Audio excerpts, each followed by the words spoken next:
কি কারণে তাকে ফায়ার ওপেন করতে হলো আমরা এটা অনুসন্ধান না করে আমরা এটা বলতে পারছি না। আমরা আসলেই ঘটনা শুনে আমরা সবাই বিচলিত হয়েছিলাম যে এক কনস্টেবল আর এক কনস্টেবলকে কেন হত্যা করবে। এটার জন্য একটা কমিটি হয়েছে এবং মামলা হয়েছে, সে এখন রিমান্ডে রয়েছে, তাকে জিজ্ঞাসাবাদ হচ্ছে।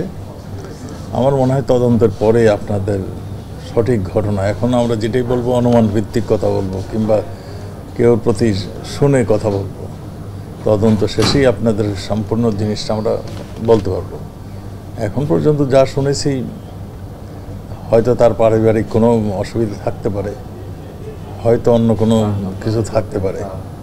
তো কাজেই এখনও আমরা এখন সুনির্দিষ্টভাবে আমরা কিছু বলতে পারছি না। তো তদন্ত শেষ হলে আপনাদেরকে আমরা সবাই আমরাও এটা উদ্বিগ্ন রয়েছে এই কারণে যে একজন পুলিশের কাছে আর্মস রয়েছিল, সে কি কারণ এমন ঘটেছিল যে তাকে ফায়ার ওপেন করতে হলো, সবগুলি আমাদের কাছেও এখন প্রশ্ন আসছে। আমরা অবশ্যই এটা তদন্ত করব, এটা ঘটনা কি, এই ঘটনা যদি ইচ্ছাকৃত করে থাকে কিংবা অনিচ্ছিত করে থাকে কিংবা কেন ঘটেছে, এগুলো সবই আমরা দেখব। All time Roma. Taste it, love it. এটাও আমরা শুনছি, কথা কাটাকাটি হচ্ছিল। এখন তো অনেক কিছুই শুনছি, কোনটা সত্য কোনটা কতখানি সত্য এগুলো তো নিরূপণ করার জন্য আমাদের তদন্ত কমিটি হয়েছে এবং আমাদের সে রিমান্ডও আসছে।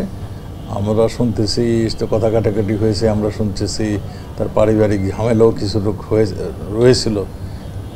কোনটা কতখানি সেটা আমরা নিরূপণ করেই আপনাদেরকে জানাবো। দেখুন, আইনশৃঙ্খলা বাহিনী তো আইনশৃঙ্খলা রক্ষা করার জন্যই, তাদের কাছে অস্ত্র থাকে যে তারা যদি এইরকম কোনো সিচুয়েশনে পড়ে, তারা যদি অ্যাটাক হয় কিংবা কারোর প্রতি যদি দেখে এরকম অতর্কিত হামলা চলছে, তখন তাকে সেভ করার দায়িত্বটা আইনশৃঙ্খলা বাহিনীর উপরে থাকে। সেই জন্যই তাকে অস্ত্র দেওয়া হয়।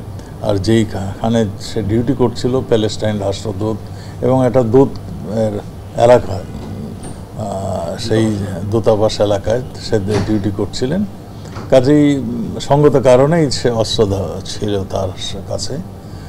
তো আমি আগেই বলেছি যে কী কারণে তাকে ফায়ার ওপেন করতে হলো আমরা এটা অনুসন্ধান না করে আমরা এটা বলতে পারছি না।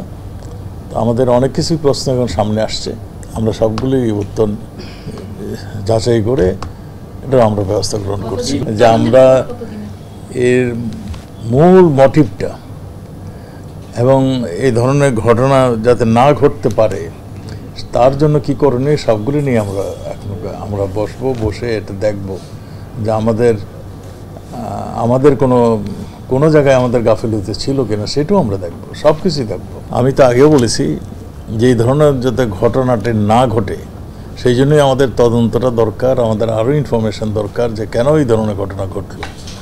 এই ধরনের ঘটনা যাতে না ঘটতে পারে সেগুলো আমাদের এখন আমাদের চিন্তার বিষয় আসছে।